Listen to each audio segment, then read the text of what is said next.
speaker for the next month is Jackie Brett, who I've known about 37 years, and she don't forget a thing, believe me. She knows everything I did. Huh? 40 years. See, she corrected me. I talk about my ex-wife sometimes. She always reminds me of one I don't want to remember. But she's going to be your guest speaker next month. She's interesting. She used to be my navigator in my race car. Because when I quit racing off-road in 1982, I went and joined up with Roger Ward, two-time Indianapolis winner, and we created the Silver State races, which are the high-speed open road races. And they're still running to this day. The Mint 400 quit in the mid-'80s because the hotel was sold to the Horseshoe, and the owners of the Horseshoe didn't think it was worthwhile running anymore, so it went dormant for about 15 years. And in 2009, it was brought back to existence by a group of off-roaders, had a club by the name of Snore. And I was an original member of that organization. And they brought it back to live again in 2009. Then it was sold to the Martelli brothers in 2012, and it still runs. It is limited to 320 cars, and all 320 show up every year. It's held out by Prem now, and up until last year I was associated with it as a consultant, but I decided, well, I can't teach them anything because they don't want to listen anyway. They're from California, you know, they know everything. And they know about the desert, you know, they really know this town. And anyway, but it is a successful event. It is a great event for the state because it gets a lot of national publicity. It has a 2-hour television show on ABC about 2 months after the actual race, and it's held out here by Prim. And one of the things I disagree with is they're starting to charge to go watch the race in the middle of the desert. They're charging $20 for a ticket. That's public land. I don't agree. That was one of the things I didn't agree about. And any questions? Yes, sir. Jim Beam bottles. Oh, yeah. That was started in I think we started that around 1970. And I have a complete collection, and the whiskey's still in the bottles. So it's one of the few. That makes the bottle, by the way, more valuable if the whiskey is still in the damn bottle. And I couldn't drink that kind of whiskey. I got a bottle of whiskey from Frank Sinatra signed and everything. I've never opened that bottle. And that was not Jim Beam, by the way. Yes, sir. Well, Norm, did Jim Beam approach you, or did you approach them? They approached us. And did you get royalties or anything? Or I don't know how that worked because I was just running the race with Mel Larson. okay. And Bill Bennett was, he was the general manager of the adventure around the Circus. And he made the deal with Jim Beam. But there were some bottles that were individually named. Like it was a Mint 400, personally bottled for Norm Johnson, Mel Larson, Bill Bennett. So those bottles, that's why I've kept them. My kids have them. By the way, I was honored. You might see this little watch. This was given to me by the Mint 400 in 2012, and it's inscribed on the inside, Legend and Heroes Award.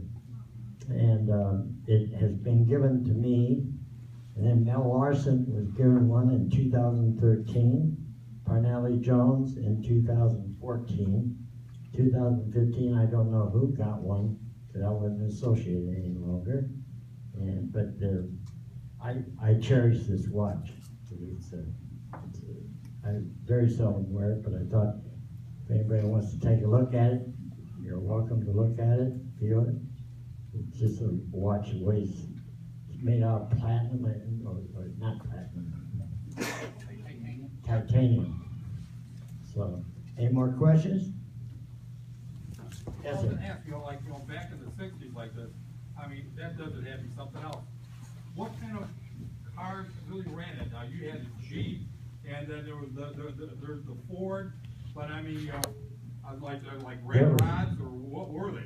I'll tell you, I don't want to overrun my time, but there's the first year, you had a collection of everything. One of the kids that worked as a go-for in the hotel, he couldn't afford a buggy.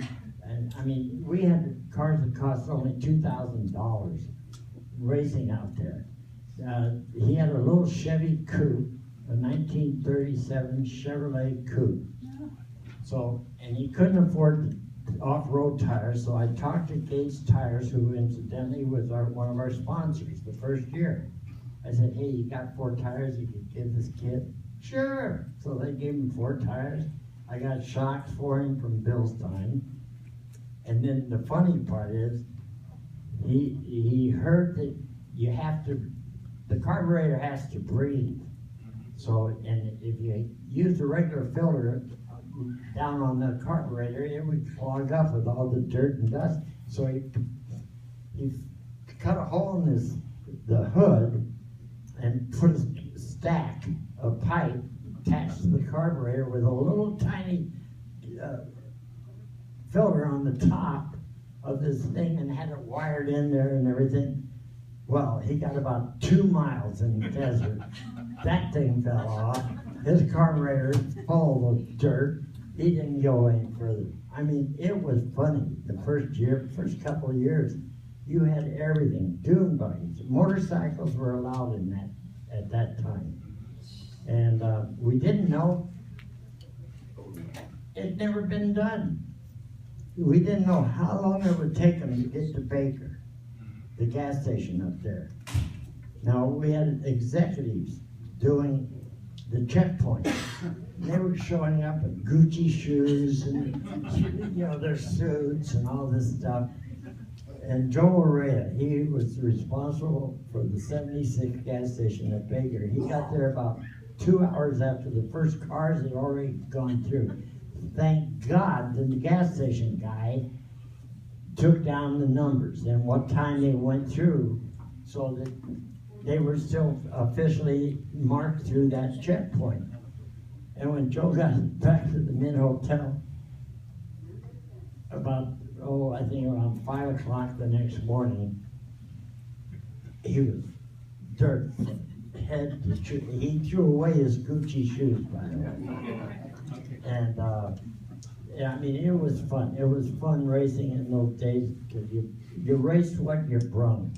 Today, they have $1 million trucks running, and they own 2 or 3 trucks, each team. I mean, it's just grown into a major expense.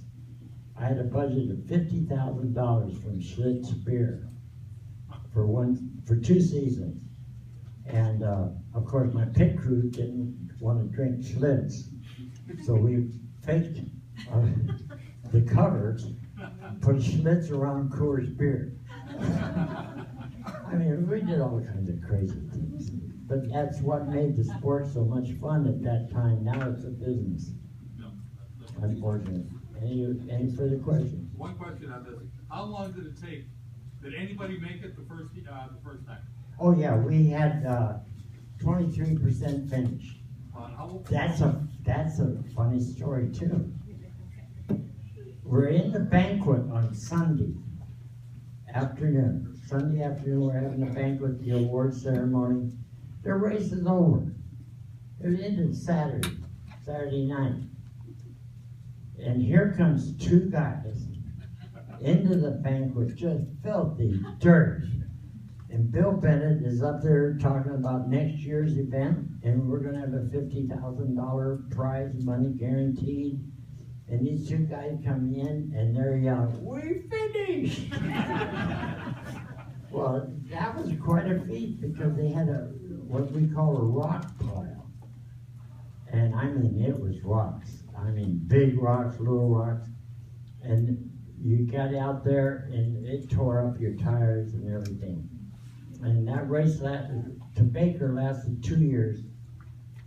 And then we moved the race out to the Speedway, at that time, the Craig Road Speedway. And we ran out north. And then eventually we went back south. We went all over the desert out here. It was fun racing. So that's about it. Any other questions? Thank you. Now we want to step over to our little cage thing over there. It's not quite a race, but we'd like you to draw a ticket for our winning number. What's our 50-50 split?